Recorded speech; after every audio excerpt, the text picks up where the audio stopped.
What's going on, ladies and gentlemen? Today I'm going to be talking about my 2022 GMC Sierra with the 3.0 Duramax. This is my 10,000 mile review.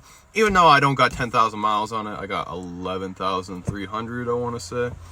I just never got to the video. But yeah, we're going to go over the pros, the cons, and just how everything's been holding up, I guess. Give you guys a little bit of a background. I bought this truck brand new with 50 miles on it, so I've had this from start to right now.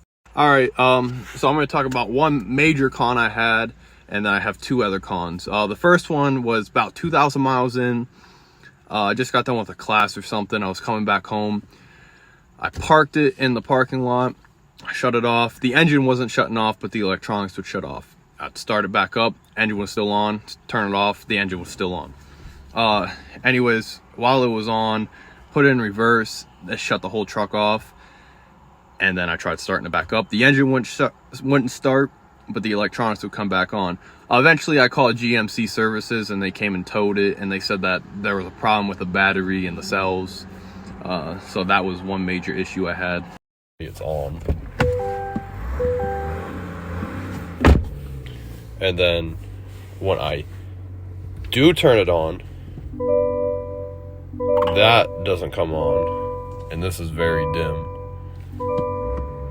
but it's still wrong. Okay, another problem I have is the auto start button. It's not really that big of a deal because I can turn it off, but who puts an auto start button on a diesel? A diesel is like meant to run hot. It loves running hot. You get your peak performance on it when it's hot, right? So that doesn't make any sense to me. Another issue I have is the tailgate will drop down randomly. Now, the auto start button is right next to the tailgate. So I don't know if it's user error, but it's happened more than once to where I'm thinking like, it's not me, because my freaking toolbox has fell out like 3 times where I have to strap it down now just in case. I did take it to the GMC garage, and they switched like the latch on it or whatever, and it happened like 2 other times when my girlfriend was driving it. So I don't know if that's her fault, but it hasn't happened to me yet, so we'll see about that. Another problem that I actually forgot to mention is I don't really like the Bose sound system in this vehicle. For some reason it just sounds very dull, and my dad has a 2020 GMC Sierra with the Bose sound system, and it sounds way better than the 2022s and 2023s.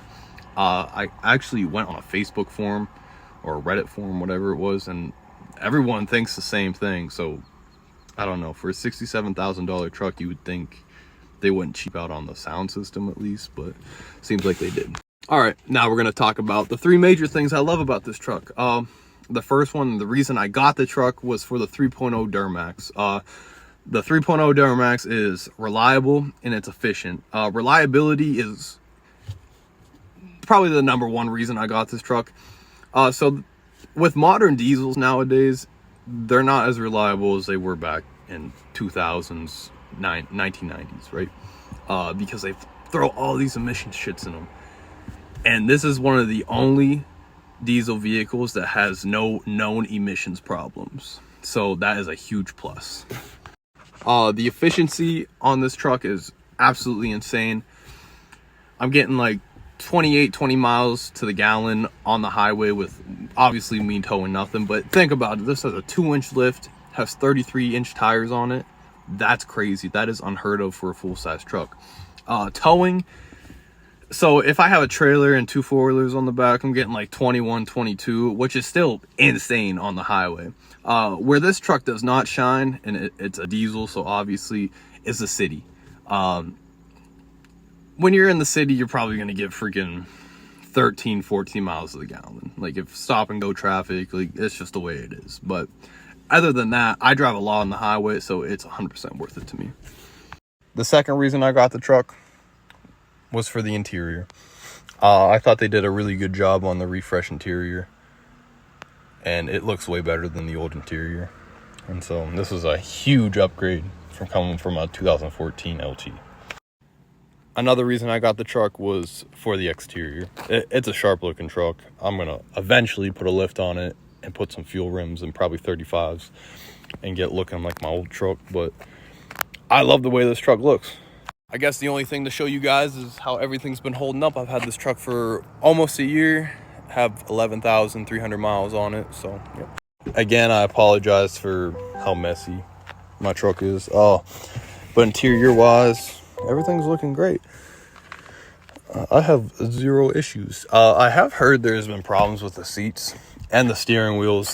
This little paint appears to come off very easily, but I have had no problems so far. Knock on wood. The exterior is holding up very well. I live in Pennsylvania, so I see a lot of snow and I see very little rust. So yeah, everything is holding up as it should for a 1-year-old truck.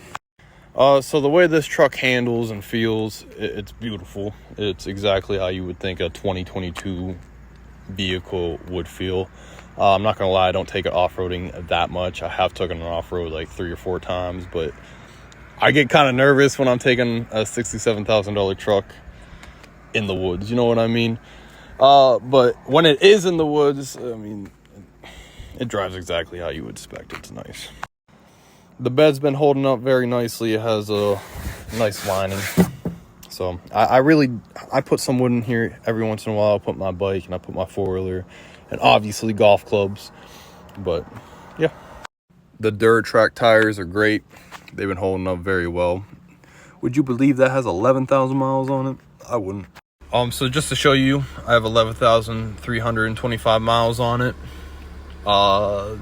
Trip 1 is my lifetime miles. It does not go over 10,000 miles for some reason. I've been getting almost 20 miles to the gallon.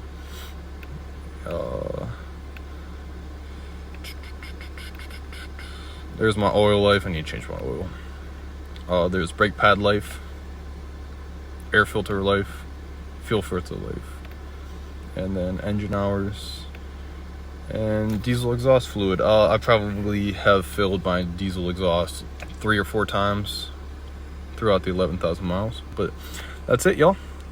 Thank you for watching.